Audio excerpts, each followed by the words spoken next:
avez-vous vu les nouvelles bandes annonces de Captain America Brave the New World et Thunderbolt? Parce que franchement, si vous les avez pas vues, vous avez loupé quelque chose. Parce qu'elles sont énormes.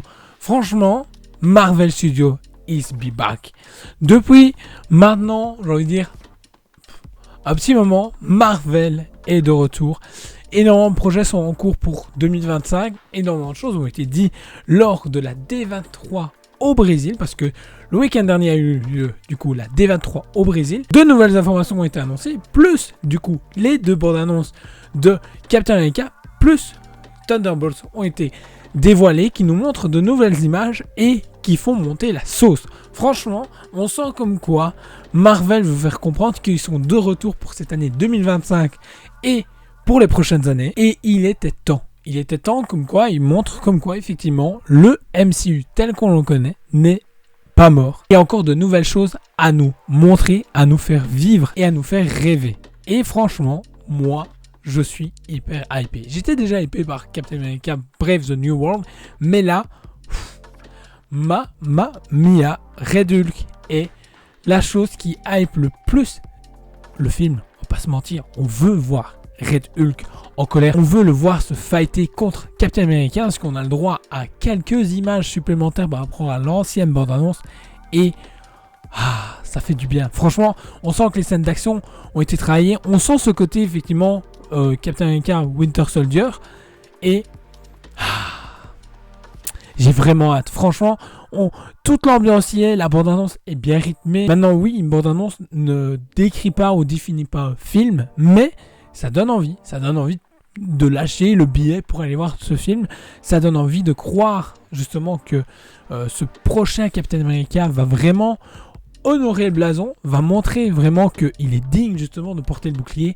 Et c'est ce que j'aime justement dans cette bande-annonce, c'est qu'il y a encore une fois énormément d'enjeux qui sont présents et ça donne envie justement de vivre cette nouvelle aventure. Il y a un nouveau Falcon, le nouveau Captain America et un nouveau Hulk qui est pas n'importe quel Hulk, qui est le Red Hulk, joué en plus par Harrison Ford qui nous berce depuis notre tendre enfance. Et savoir que tout ça est dans le même film, ça donne vraiment envie. Franchement, oui, il y a beaucoup de choses qui sont prévues et je suis curieux que justement ce film va nous introduire, va nous amener et va nous teaser pour la suite. Parce que effectivement, est-ce qu'on doit s'attendre à un Red Hulk dans les prochains Avengers? Est-ce qu'on doit s'attendre justement à revoir Red Hulk plus tard, dont dans les Thunderbolts? Il y avait des rumeurs qui disaient qu'à un moment donné, on pourrait voir justement Red Hulk dans les Thunderbolts. J'y crois pas, mais bon, à voir. Et ensuite, les Thunderbolts.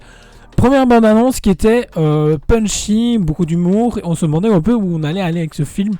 Au final, avec beaucoup de recul, je trouve que cette bande-annonce était très aléatoire. Il y avait énormément de choses, d'informations. Et là, la deuxième remet le couvert, nous confirme certaines choses qu'on était déjà dans les théories, comme le fait comme quoi la tour des Avengers avait été rachetée. Effectivement, on la verra, on en parlera dans le film. Cette équipe qui se fait appeler les Thunderbolts par justement Red Guardian, ça fait rire énormément. On sent comme quoi c'est la Suicide Squad de chez Marvel. C'est vraiment comme ça que je ressens en tout cas cette deuxième bande-annonce, mais mieux gérée comme James Gunn nous l'avait apporté justement avec le film The Suicide Squad, je trouve.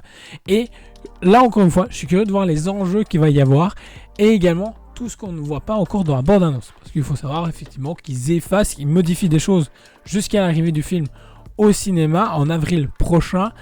Et là encore une fois, je trouve qu'ils arrivent à donner envie d'aller au cinéma, de payer son ticket pour aller découvrir justement cette nouvelle équipe, voir ce que Bucky peut nous proposer d'autre, parce qu'on retrouve un Bucky mais bien buffé et énergique, j'ai envie de dire. Les scènes badass qu'on peut voir déjà dans la bande-annonce donnent vraiment envie. Ce côté Terminator, qu'est-ce que je kiffe, franchement, j'aime énormément. J'aurais voulu juste un petit teaser justement pour les 4 Fantastiques, mais il n'y a pas eu. Tout ce qu'on sait, c'est que le tournage est bientôt fini, donc du coup après il passe tout en post-prod et on aura certainement un trailer pour dans les prochains mois, certainement pour soit l'ouverture de Captain America 4, soit pour Thunderbolts, mais certainement pas avant. Donc on verra bien.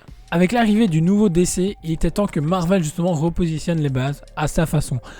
La concurrence ne doit pas exister. C'est deux univers complètement différents qui proposent des choses différentes, qui racontent ces histoires. Mais justement, c'est intéressant de voir comme quoi les films de super-héros essayent de faire revenir les gens au cinéma, sachant qu'il y a de moins en moins de gens qui s'y rendent, malheureusement pour énormément de raisons, dont le prix qui fait qu'augmenter du billet, plus le fait que les gens préfèrent passer leur temps sur malheureusement les plateformes de streaming que aller au cinéma.